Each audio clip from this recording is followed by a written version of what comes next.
Now you want to complete your profile because this is part of the LinkedIn algorithm, the LinkedIn gamification.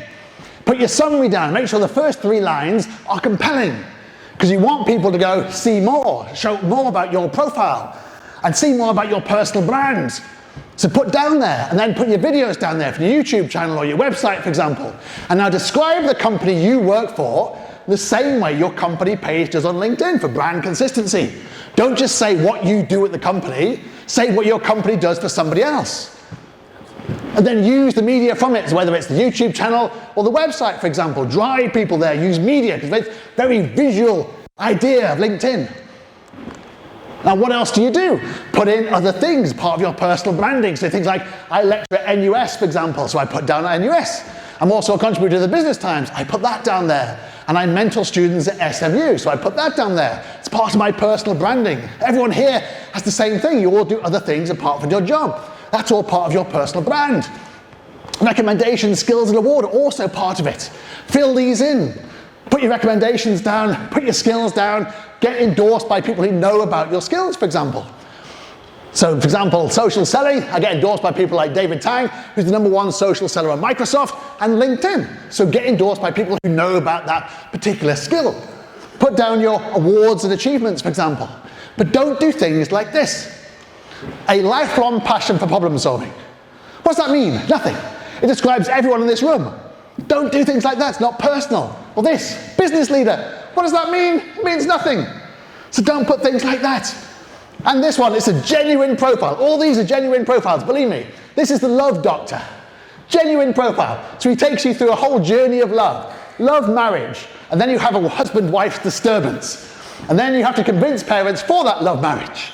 Then you run into trouble, so you have an affair with somebody else. But then you try and get your lover back. But it didn't work out, so you get a divorce. And then you have a business problem because you got a divorce and your wife got half your business. So you have a study problem as well because you need to study now to get a better business. And then you're back to desiring love again. Whole journey this doctor does. But the best service he does, genuine service, this is a service that he offers, is be free from enemy / second wife.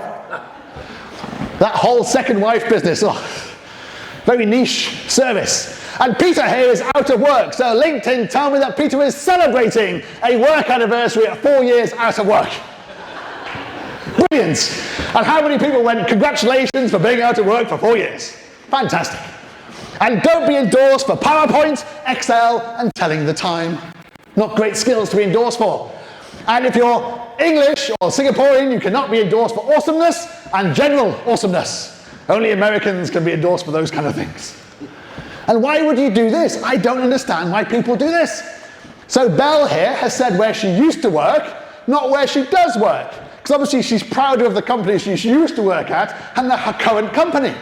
Ex-Uber, ex-Netflix, ex-Spotify. But the worst people are ex-Googlers. They really get on my nerves. Look, 46,000 people on LinkedIn have got ex-Google. And they work for good companies like LinkedIn, and they still say ex-Google. And this guy actually works for Google and still says ex-McKinsey, ex-Goldman Sachs. Why would you do that? Your experience says that already. You don't need to put it on your headline. Now, you could also remove people also viewed on LinkedIn. Now, why would you do that? Well, someone like Anja, for example, entrepreneur, but very attractive entrepreneur. And the problem with that on LinkedIn is you end up like this on the right-hand side. Now, a lot of these people may not be in the same kind of industry, shall we say, as Anja. So you might want to remove them. So when you look at someone's profile, it's like this, and they focus on you, not other people. It's ultimately about you. It's your personal brand, not somebody else's. Now, LinkedIn is a search engine, just like Google, YouTube, Facebook, and so forth. So optimize it. Now, you can see what your search appearances are on LinkedIn on a weekly basis, and you can see how many people then viewed your profile on a weekly basis as well. So you can make them go up by SEOing your profile.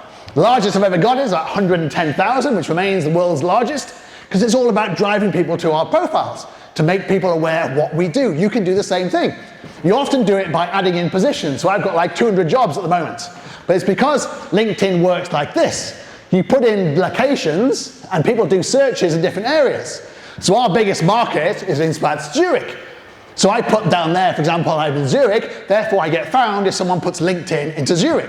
So it's all about using the localization to make sure you get found in your cities. It could be Beijing, Shanghai, Hong Kong, KL, Philippines. So make sure you list out your jobs in different locations so you get found in those locations. Same thing with my masterclass brand, for example. You make sure you get found in London and Melbourne and Sydney.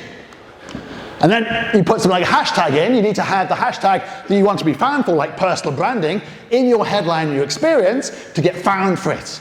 If you don't put it in, you don't get found. So put it in. Think about what you want to be found for. So you put LinkedIn into LinkedIn. I tend to come up on the top page out of about 2 million people because I'm making sure I get optimized. And even when you put the company in, for example, and the people in, the content in, my company still comes up number 1, or at least the first page, often above LinkedIn. Because LinkedIn people don't tend to put LinkedIn in their titles. They tend to put things like connecting the world's resources, or connecting people. This doesn't actually matter because their search engine's not searching for that, it's searching for LinkedIn. So use that. Luckily, if you put Mohawk into LinkedIn, I come number 1, and I should do, because I am the only CEO with a Mohawk. So if you want to find me on LinkedIn, just put Mohawk and it does work.